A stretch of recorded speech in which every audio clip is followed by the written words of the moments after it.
दोन अटी आमच्या बाकी आहेत, त्या संदर्भात सरकारशी चर्चा, असे अनेक मुद्दे समोर येताना दिसतील। मूळ लक्ष तर सोमवारकडे आहे, कारण विधेयक ज्या वेळेला लागू करण्याचा वेळ येईल त्यावेळेला पुन्हा एकदा राजकीय पक्ष त्या ठिकाणी समोर येताना दिसतील। संजय आवटे सर।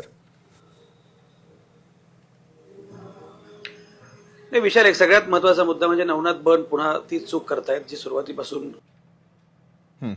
पुण्यामध्ये हे आंदोलन विद्यार्थ्यांचं आहे, तरुणांचं आहे। जे काही घडलं ते तरुणांनीच केलेलं आहे, त्यामुळे त्याचं श्रेय कुणी अन्य कुणी घेण्याचा काही मुद्दा नाही।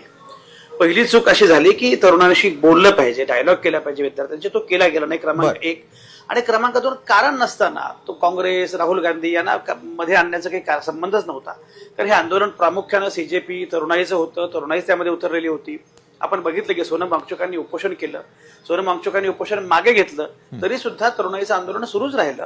त्यामुळे त्याच्यामध्ये सोनम वांगचुकांचा सुद्धा त्या अर्थानं काही संबंध नव्हता। उपोषणामुळे त्याला एक नैतिक अधिष्ठान आलं वगैरे हा मुद्दा वेगळा, राहुल गांधी किंवा काँग्रेसनं त्यांना समर्थन दिलं असेल किंवा बळ दिलं असेल हा मुद्दा वेगळा, पण यापैकी कोणीही नसतं तरीही तरुणाईचं आंदोलन पुढे गेलं असतं, कारण हे आंदोलन तरुणांचं होतं। हे सगळ्यात पहिल्यांदा लक्षात घेतलं पाहिजे, क्रमांक एक। पुढचा मुद्दा मला असं वाटतो की मुळामध्ये एकतर जे आपण मानत होतो, म्हणजे खरं म्हणजे कुठल्याही पक्षाचे आपण असो नसो काही मुद्दाच नाही, अगदी आपण पालक असू, आपण समाजातले सजग घटक असू, आपण हे बघितलं पाहिजे की आपली पोरं पॉलिटिकल होत आहेत, एक राजकीय भूमिका घेत आहेत, त्याचा आनंद वाटला पाहिजे। म्हणजे साधारणपणे आपण असं मानत होतो की ही जी जनझेड आहे त्यांना काही पडलेलं नाही, ते आपल्या रील्समध्ये, आपल्या आयुष्यामध्ये, आपल्या सोशल मीडियामध्ये, आपला डेटा, आपला 4G 5G 6G जिजर याच्यामध्ये ती मग्न आहेत असं आपण मानत होतो।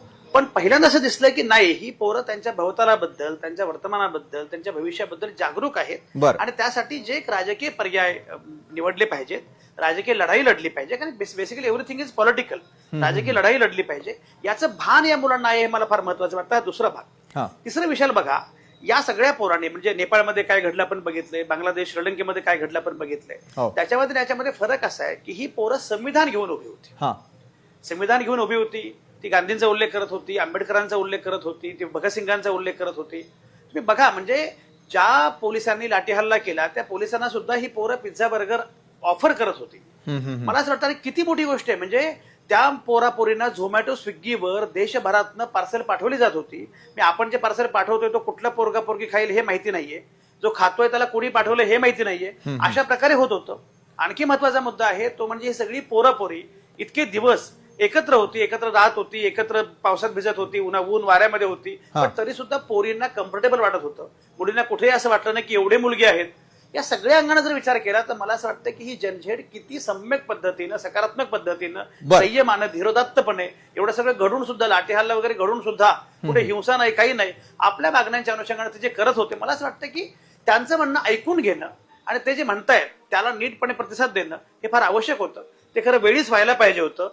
हा पतला एक तुम्ही जे म्हणताय की पुढे काय करायला पाहिजे, मला असं वाटतं की त्यांनी आता जे केलंय ते खूप महत्वाचं आहे। ते काही राजकीय मंडळी नाहीयेत, त्यांचा काही राजकीय पक्ष नाहीये, पण ज्या पद्धतीनं तरुणाई आता मांडते आहे, बोलते आहे, ते मुद्दे संसदेमध्ये पुढे येणं आणि त्याचं नीटपणे विद्यार्थ्यांच्या कल्याणाचं, शिक्षणाच्या आमूलाग्र बदलांचं अशा प्रकारचं एक धोरण तयार होणं, याच्या अनुषंगाने पुढे पक्षाला काम करावं लागतं। संजय सर, मी आपल्याकडे पुन्हा एकदा येईल। अखिल चित्रे आहे त्यावेळेला आपल्याबरोबर। अखिलजी, काय आहे की या आंदोलनाचा एक भाग मुंबईमध्ये आम्ही पाहिला होता, उद्या दुसरा भागही पाहायला मिळणार आहे। मला एक सांगा अखिलजी, ज्यावेळेला आदित्य ठाकरे आणि अभिजित दिपके फोनवरून बोलतात काय, इकडच्या तरुणाईला आवाहन करतात काय, मात्र आज अखेर तो निर्णय झाला की धर्मेंद्र प्रधान यांनी राजीनामा दिला। धर्मेंद्र प्रधान यांच्या राजीनाम्यानंतर नीट पेपर फुटी प्रकरणाची जी चौकशी आहे ती अधिक निष्पक्षपातीपणे होईल असं वाटतं का, आणि पुन्हा एकदा राजकीय पक्षांनी या सगळ्या गोष्टी बाजूला सारून देशाच्या भवितव्याकडे लक्ष आहे हे दाखवून देण्याची गरज आहे असं वाटतं का?